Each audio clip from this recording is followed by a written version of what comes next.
नमस्कार दोस्तों, मैं Daljeet Singh DS study one का स्वागत है। आज हम पढ़ने वाले हैं ऊष्मागतिकी या ऊष्मागतिकी या ऊष्मा एवं ताप। ठीक है, तो ऊष्मागतिकी में ऊष्मा और ताप हम पढ़ने वाले हैं। तो यहाँ पे सभी क्वेश्चन हमने 25 क्वेश्चन से बोर्ड पे लिखे हुए हैं। तो सभी 25 क्वेश्चन आज हम पढ़ने वाले हैं। तो आप हमारे वीडियोज़ को पहली बार देखें, मेरे चैनल को सब्सक्राइब कर लीजिएगा और आपको हमारा वीडियो अच्छा लगे तो लाइक कर दीजिएगा। आइए देखते हैं क्वेश्चन नंबर 1। 0 डिग्री सेंटीग्रेड कितने डिग्री फ़ारेनहाइट के बराबर होता है? तो भैया कितना होता है? 112 डिग्री सेल्सियस पर जल की भौतिक अवस्था क्या होती है? तो वह क्या होती है? द्रव की अवस्था में रहेगा, क्योंकि जल का जो मान होता है, जो बर्फ़ जल में लगता है, तो वो 0 डिग्री सेंटीग्रेड के बाद 0 डिग्री सेंटीग्रेड पर वो बर्फ़ अवस्था में रहता है। और कैसे रहता है? जल की अवस्था में रहता है। और 0 डिग्री से कम होना शुरू हो जाएगा, जब -1 हो जाएगा तो क्या हो जाएगा? ये बर्फ़ जम जाएगा। ठीक है, बर्फ़ 0 पे भी जम जाएगा और -1 हो जाएगा तब भी। पर जब 0 यहाँ पे 0 डिग्री सेंटीग्रेड पे रहेगा तो इस पर बर्फ़ और पानी दोनों की अवस्थाओं में यह पाया जाता है, जो जल होता है। ठीक है, उसका भौतिक अवस्था क्या हो जाएगा? 0 डिग्री सेंटीग्रेड पे क्या होता है? द्रव और यहाँ पे द्रव और बर्फ़ की अवस्था में। तो यहाँ पे बोला है कि 12 डिग्री सेंटीग्रेड पे, तो 12 डिग्री सेंटीग्रेड पे जाहिर सी बात है कि यहाँ पे क्या रहेगा? द्रव की अवस्था में ही रहेगा जल। ठीक है, क्वेश्चन नंबर 3 है, पानी का हिमांक बिंदु है। तो ये पानी का जो हिमांक बिंदु है वो 32 डिग्री फ़ारेनहाइट होता है। ठीक है, कितना होता है? 32 डिग्री फ़ारेनहाइट होता है। इसी को क्या कहते हैं? पानी का हिमांक बिंदु। क्वेश्चन नंबर 4 है, परम शून्य ताप होता है। तो परम शून्य ताप होता है 0 से 273 सेंटीग्रेड के बीच में। ठीक है, यहाँ पे 0 से 273 डिग्री सेंटीग्रेड तक क्या होता है? परम शून्य होता है, या शून्य होगा या फिर 273 डिग्री सेंटीग्रेड। ठीक है, क्वेश्चन नंबर 5, क्रायोजेनिक पदार्थ क्रायोजेनिक दर्शाता है। क्या क्रायोजेनिक दर्शाता है? किसको? कम ताप को। ठीक है, कम ताप को कौन दर्शाता है? क्रायोजेनिक। ठीक है, क्रायोजेनिक किसको दर्शाता है? कम ताप को। क्रायोजेनिक एक इंजन में होता है।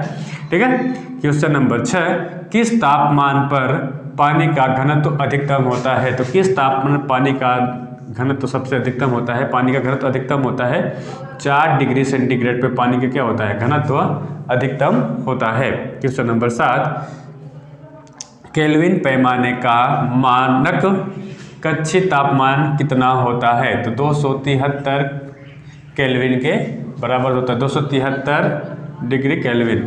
ठीक है, तो सेल्सियस यहाँ पे केल्विन पैमाने का मानक कक्षीय तापमान कितना होता है? 273 केल्विन के बराबर होता है। क्वेश्चन नंबर 8, सेंटीग्रेड जो तापमान के मान का यूनिट है। तो यहाँ पे इसका क्या यूनिट है? Anders Celsius. क्या होता है? एंडर्स सेल्सियस होता है, जिसे हम क्या कहते हैं? सेल्सियस पढ़ते हैं। ठीक है, सेंटीग्रेड जो तापमान के मान का यूनिट है वह एंडर्स सेल्सियस है। ठीक है, क्वेश्चन नंबर 9, सेल्सियस एक फ़ारेनहाइट स्केलों पर किस तापमान पर एक समान होता है? तो -40 डिग्री पे क्या होता है? यहाँ पे सेल्सियस और फ़ारेनहाइट दोनों क्या हो जाते हैं? बराबर होते हैं। जो ठीक है, सेल्सियस डिग्री सेल्सियस और डिग्री फ़ारेनहाइट का मान कहाँ पे बराबर होता है? -40 डिग्री सेंटीग्रेड पे क्या होता है? दोनों का मान क्या हो जाता है? बराबर होता है। ठीक है, क्वेश्चन नंबर 10, परम शून्य दाब की प्राप्ति होती है। परम शून्य दाब की प्राप्ति कितने पे होती है? -273 डिग्री सेल्सियस के तापमान पर क्या होता है? परम शून्य ताप, यहाँ पे दाब की प्राप्ति हो पाती है कितने पे? -273 डिग्री सेंटीग्रेड। जब ताप पर यहाँ पे हम दाब लगाएंगे तो क्या मिलेगा हमें? परम शून्य दाब मिलता है। क्वेश्चन नंबर 11, दाब शून्य निरपेक्ष के मान पर पहुँचता है। तो दाब शून्य निरपेक्ष के मान पर पहुंचता है जब यंत्र की आणविक गति शून्य हो। क्या हो?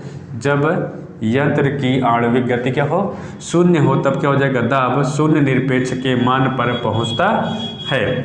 क्वेश्चन नंबर 12 है, एक एल्कोहल का क्वथनांक 78 डिग्री सेंटीग्रेड है, केल्विन पैमाने पर ताप कितना होगा? तो केल्विन पैमाने पे मान इसका होगा 251 केल्विन के बराबर होगा। 351 केल्विन के क्या हो जाएगा? ये बराबर होगा। ठीक है, क्वेश्चन नंबर 13, सेल्सियस से केल्विन पैमाने पर तापमान को बदलने के लिए क्या करना होगा? तापमान से 273 जोड़े कितना? तापमान में जो तापमान होगा, वर्तमान तापमान होगा, उसमें 273 जोड़ देंगे तो हमारा क्या प्राप्त हो जाएगा, सेल्सियस से क्या प्राप्त हो जाएगा, केल्विन पैमाना हमारा क्या हो जाएगा, केल्विन प्राप्त हो जाएगा। ठीक है, किसमें से, सेल्सियस के मान में, जो सेल्सियस का मान होगा उसमें हम क्या कर देंगे, 273 ऐड कर देंगे तो उसमें क्या प्राप्त हो जाएगा हमें, केल्विन। ठीक है, क्या प्राप्त हो जाएगा, केल्विन हमें प्राप्त हो जाएगा। ठीक है, क्वेश्चन नंबर 14 है, सामान्य मनुष्य के शरीर का तापमान कितना होता है। तो 200 यहाँ पे 200 कर रहे हैं, सॉरी 98.6 फ़ारेनहाइट, कितना होता है, 98.6 फ़ारेनहाइट या फिर 37 डिग्री सेल्सियस होता है। कितना होता है, 98.6 फ़ारेनहाइट होता है या फिर 37 डिग्री सेल्सियस होता है सामान्य मनुष्य के शरीर का तापमान। अगर आपको किसी भी प्रकार की प्रॉब्लम नहीं है, आप स्वस्थ हैं, तो आपके शरीर का तापमान कितना होना चाहिए, 98.6 डिग्री फ़ारेनहाइट या फिर 37 डिग्री सेल्सियस होगा। ठीक है, आइए देखते हैं क्वेश्चन नंबर 15, सेल्सियस और केल्विन के तापमान में क्या संबंध है। तो यहाँ पे ये दोनों क्या हो जाते हैं, 0 डिग्री केल्विन और बराबर 273 केल्विन के, यहाँ पे डिग्री सेल्सियस और 273 केल्विन के दोनों क्या होते हैं, आपस में यही बराबर होते हैं, यही एक दूसरे को क्या है, संबंधित है। क्या होगा, 0 डिग्री सेल्सियस बराबर हो जाएगा 273 केल्विन के, क्या हो जाएगा ये, डिग्री केल्विन के क्या हो जाएगा, ये बराबर हो जाएगा। ठीक है, क्वेश्चन नंबर 16, तापमान का मानक नहीं है, तापमान का मानक नहीं है तो क्या हो जाएगा, यहाँ पे फ़ारेनहाइट दिया है, पास्कल दिया है, सेल्सियस दिया है, केल्विन दिया है। तो इसमें जो फ़ारेनहाइट का यहाँ पे तापमान का जो मात्रक नहीं होता है तो उससे फ़ारेनहाइट होता है, इसका मान सही है ये पास्कल किसका मान होता है, ताप का मात्रक क्या होता है, पास्कल होता है। तो ये ऑप्शन हमारा क्या हो जाएगा, सही हो जाएगा। इसमें मतलब यह तापमान का मात्रक नहीं होगा, बाकी सेल्सियस भी तापमान का मात्रक होता है और केल्विन भी तापमान का क्या होता है, मात्रक होता है।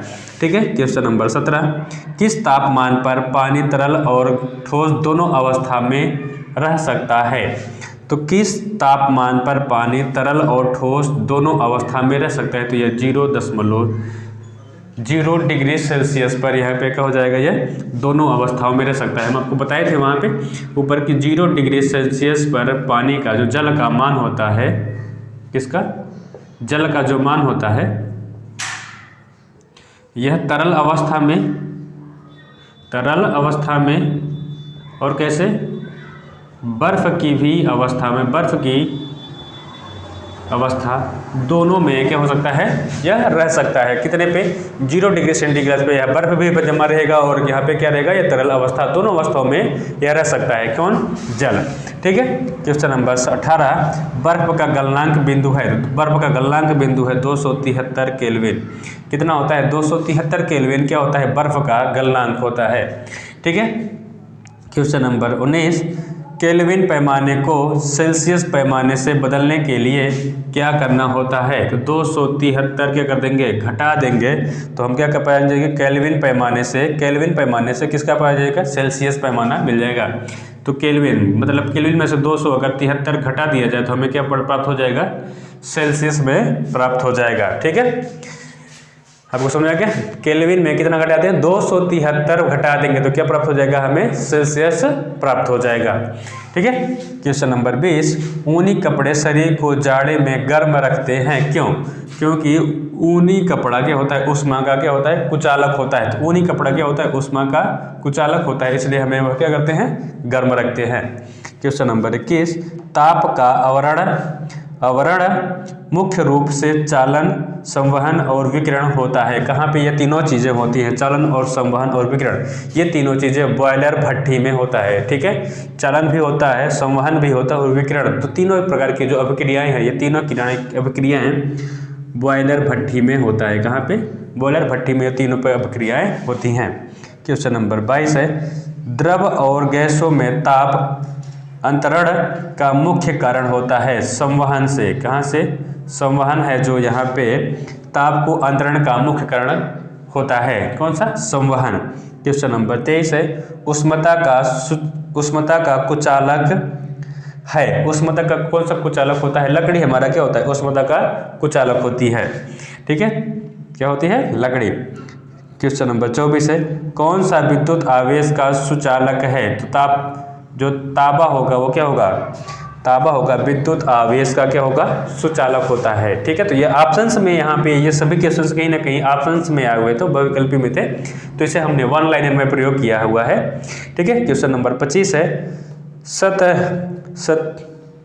सतही घटक है। सतही घटक क्या होता है? वाष्पीकरण जो होता है हमारा वो क्या होता है? सतही घटक होता है। ये लास्ट क्वेश्चन है, सतही घटक है, तो सतही घटक क्या होता है? वाष्पीकरण है।